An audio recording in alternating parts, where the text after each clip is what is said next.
So the Philadelphia Eagles need to drastically improve their roster in order to be contenders in the 2022 season. It all starts with free agency. So what are the options?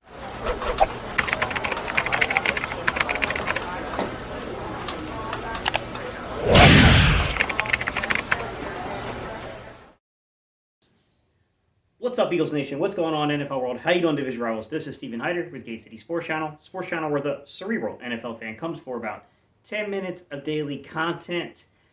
All right, guys, free agency primer. Let's talk a little bit about who the Eagles may or may not target in this upcoming free agency period. I think that it's kind of difficult to judge here because while we do have some cap space and we do have some options with some guys on the roster to kind of rework some deals here, move some money around to create extra cap space, it's kind of difficult to put your finger on exactly how much cap space it's going to be. So the current estimates, if you go to places like, Over the Cap and you go to Spotrac and places like that, it's anywhere between probably 16 to 20 million right now, guys. Now, I will say, just to, kind of preface this conversation, no one really knows the number except for the Eagles front office because that's who turns in the numbers to the league office. It comes from the actual teams. Generally speaking, those two publications do a good job of at least being in the realm of reality of what your cap space is. So just real fast, who are some players the Eagles could rework in terms of the contract to free up extra cap space? Number one would be Lane Johnson.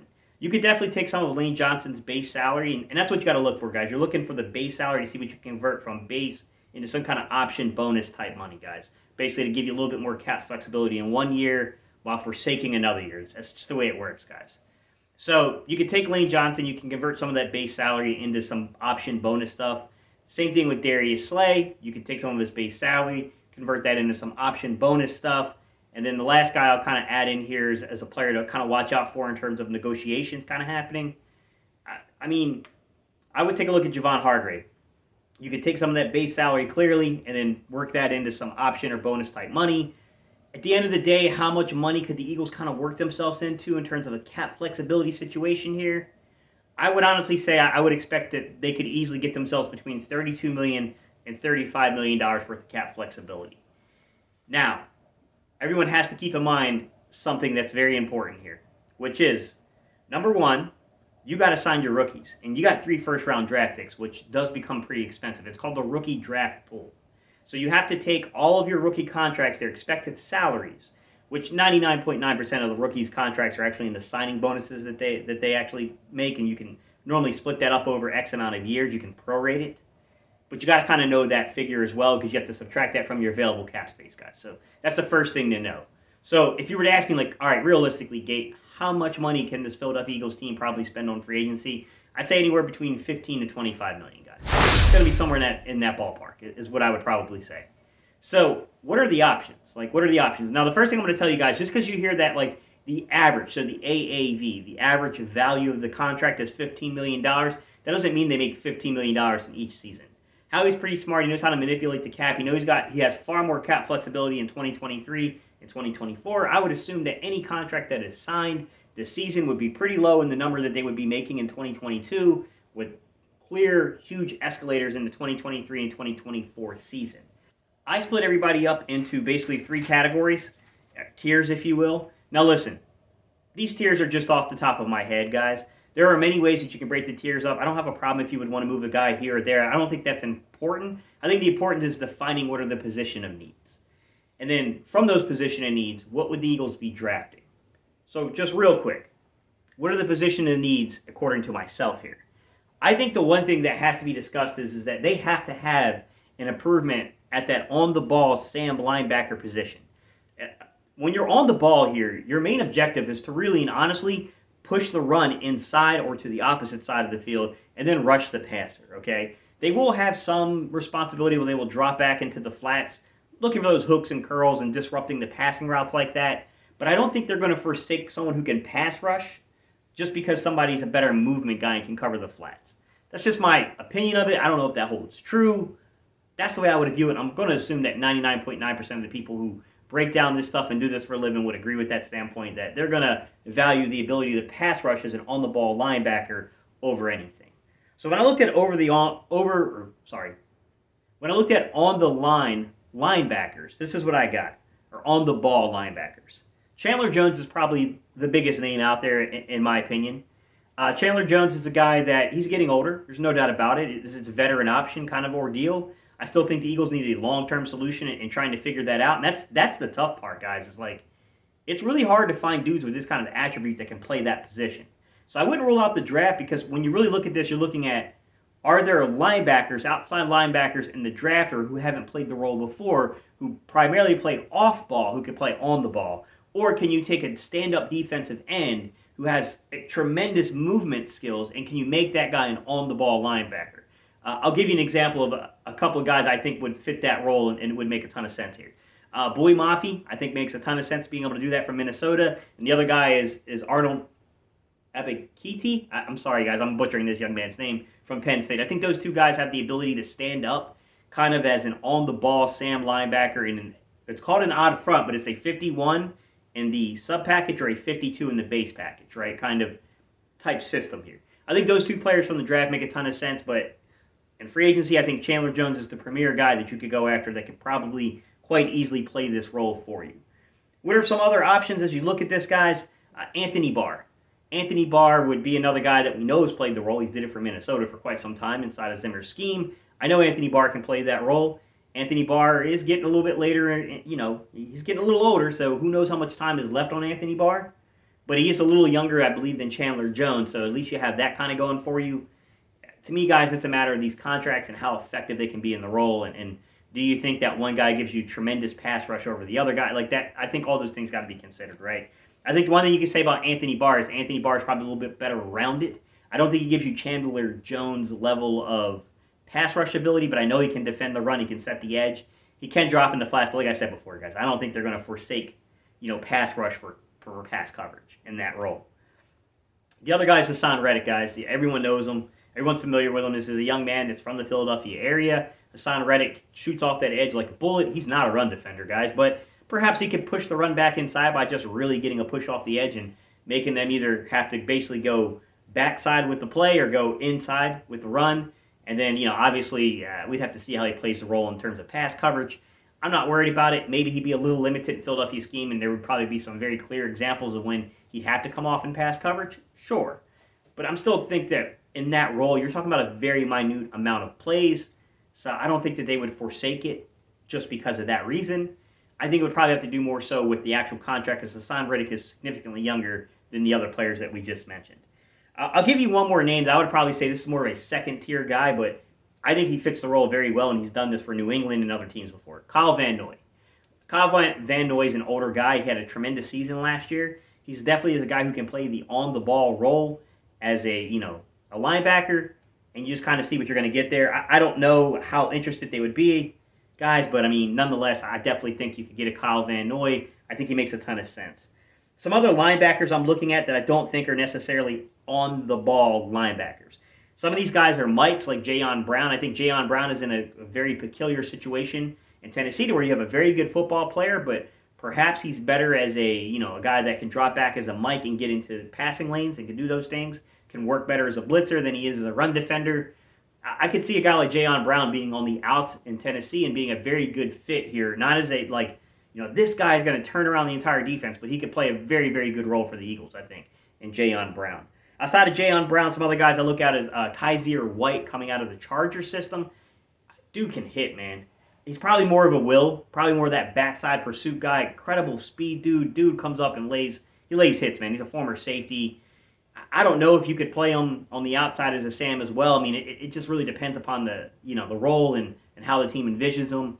I don't really know, but I definitely know he could play the will position if you needed him to. I think he's a tremendous football player. The second position group that I could see us going pretty heavy in terms of the free agency period would be safety. But here's the problem. A lot of the names I wrote down as I was looking at them, really and honestly, they're free safeties. So we would have to really trust that Gannon means what he says when he says, I want my safeties to be interchangeable. I don't have a free and a strong safety. I have safeties. We're going to play a lot of a lot of too high.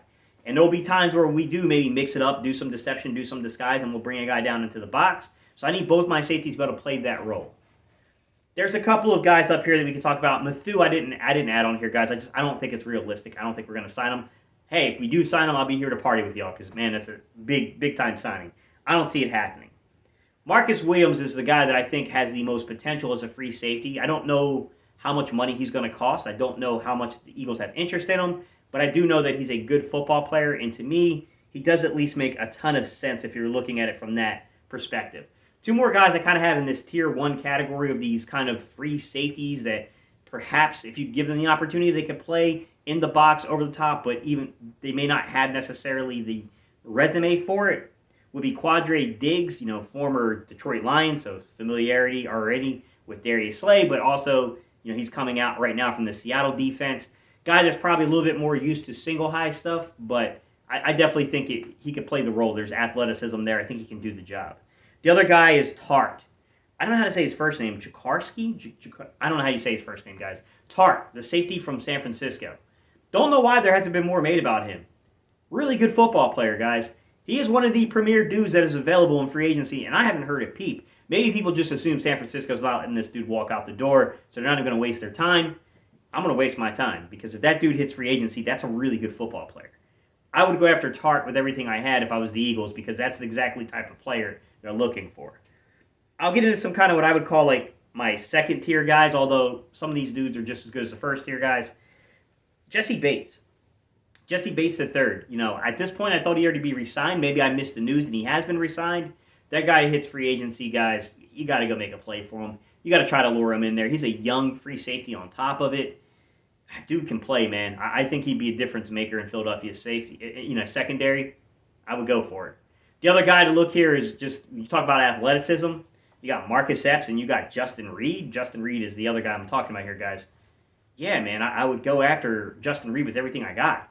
I think Justin Reed is one of the few guys that we've mentioned so far that actually we know has the ability to man up on a tight end or a slot receiver and come down in the box. We know Justin Reed can do that. We also know he can play over the top. The dude's just a tremendous athlete. So I would take a shot at Justin Reed if I had the opportunity, personally, if I was the Philadelphia Eagles. Past those guys, there's a few other guys on the, kind of out there that I would call third tier, like if the market shapes out the right way and dudes that you were interested in kind of come off the board, these are good football players. I think each of them are a little different. I would have different levels of interest in each guy. The person we hear mentioned the most is Jabril Peppers, who to me is more like an undersized linebacker than a safety. I'm not tremendously interested in Jabril Peppers just because that dude is a complete liability in coverage. But with that said, man, he'll come up, he'll hit, he can play, he's athletic. I mean, look, at the end of the day, you're talking about improvement. Of course, we'd like to have other guys, but you can't always get exactly who you want. So you got to have, an array of dudes that you can pull from. So in that sense, Jabril Peppers would be on my list, and he is definitely more of a strong. Malik Hooker. Look, I know he's coming out of Dallas, and you're like, oh gosh, come on, man. He played for Dallas for a year. We can't go to the traitors. All right, Malik Hooker has played inside the secondary before. That's the plus side here. Malik Hooker is a very good athlete. Another plus here. Injuries, sure. Injuries are a concern with Malik Hooker. But I do think that if Gannon beats the table for this guy, Jonathan Gannon says, listen, me and Denard Wilson can get this dude at a Pro Bowl level, you go get him. You go get him, and I don't think he's a guy who's going to cost you as much as some of the other dudes will on the list. The other guy that I kind of looked at and I saw, wow, I haven't seen a lot of coverage around this guy. This is a good football player. I'm not too sure. Maybe, just like kind of Tart, maybe they're assuming Tampa Bay would never let this guy walk out the door, so they're not going to waste their time covering him, even though I'm going to waste my time, which is Jordan Whitehead from Tampa Bay. I would absolutely go after Jordan Whitehead if I had the opportunity, if I was the Philadelphia Eagles. Jordan Whitehead would absolutely be on my list. The last thing I'm going to talk about, well, two things I want to talk about, guys. I'm sorry, not last thing, but let's talk about edge rushers, right? And this is the one that's difficult because do the Eagles feel comfortable playing these wide nines? Because if you play the wide nines, it kind of makes it a little difficult to use that Sam linebacker the way you want. You almost then kind of have to bring the pressure more so from your Sam coming up and playing inside the A gap or the B gap. You got to move around the formation a little bit more. I'm not saying it's impossible to do these things. I'm not saying that Gannon can't adapt. I just don't know if it's exactly what he wants. So it makes it really difficult to break down some of the defensive ends, these edge rushers that are open and available in the market.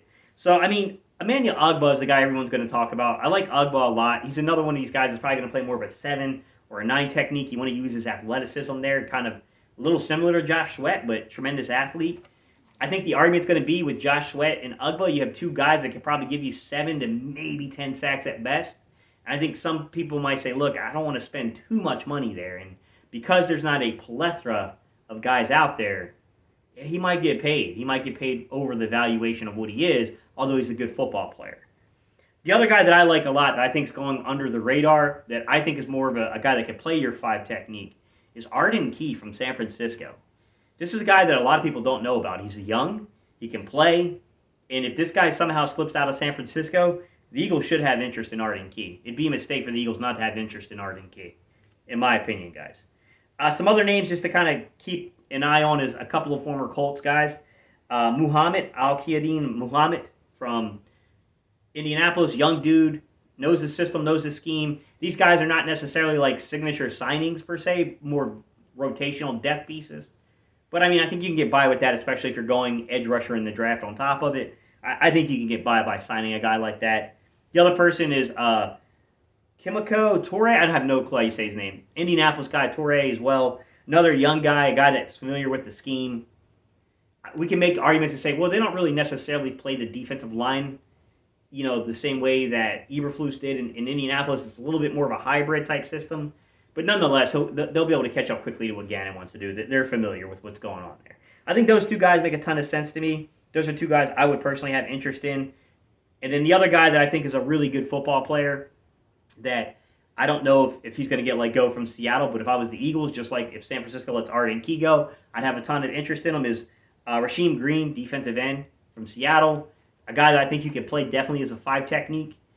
He could play that traditional 4-eye, 5-tech type stuff. I would have interest there. If he gets let go on the Eagles, I probably have interest in that type of player. In my opinion, that's an easy one. That's who I would go after. The last but not least situation here that I think the Eagles have to address. Now, there are other places they can address, but I'm talking about like must-need address things, is we got to add a receiver, guys. We need to add a receiver. I know we still probably need some stuff at running back. We definitely need a tight end too situation kind of going on here, but right guard can be argumentative.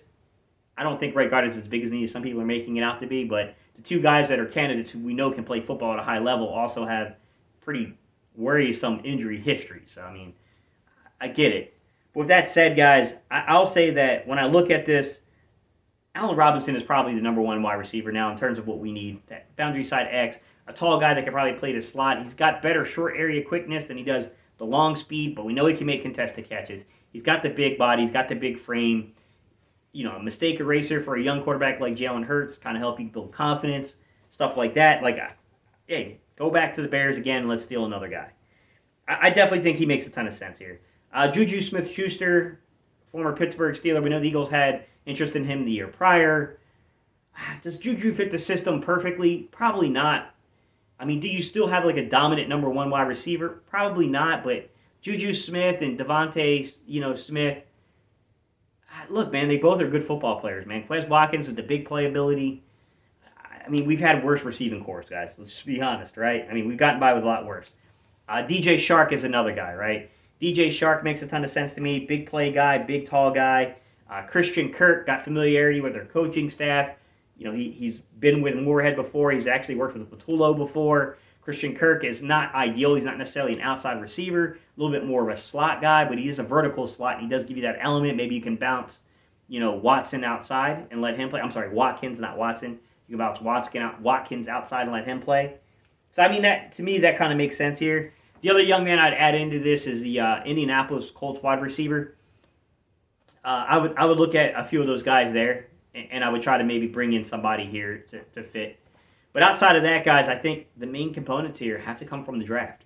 I know it's an uncomfortable, situation here, but I definitely think you have to go through the draft to address a lot of the needs on this football team, to be honest. All right, y'all, I appreciate y'all's time and attention. Leave your comments down below. There's definitely some guys I left off of here. Dante Fowler, Jadeveon Clowney, Bobby Wagner, KJ Wright, Devondre Campbell. They're all good football players. Obviously, I'd be happy if we signed them, guys, but I was just kind of looking at the fit, the scheme, the feel, how they would eat, the money, all that kind of stuff, and I didn't feel necessarily that they were per se in play, but if the market doesn't materialize the way they think, it certainly could be in play for Philadelphia, right? Leave your comments down below. What do you guys think? Who are the guys you're targeting? Like, oh, Gate, I really hope they get a hold of this guy here. Let me know, guys. All right, y'all. I appreciate y'all's time and attention, guys. I'll see y'all in the next video.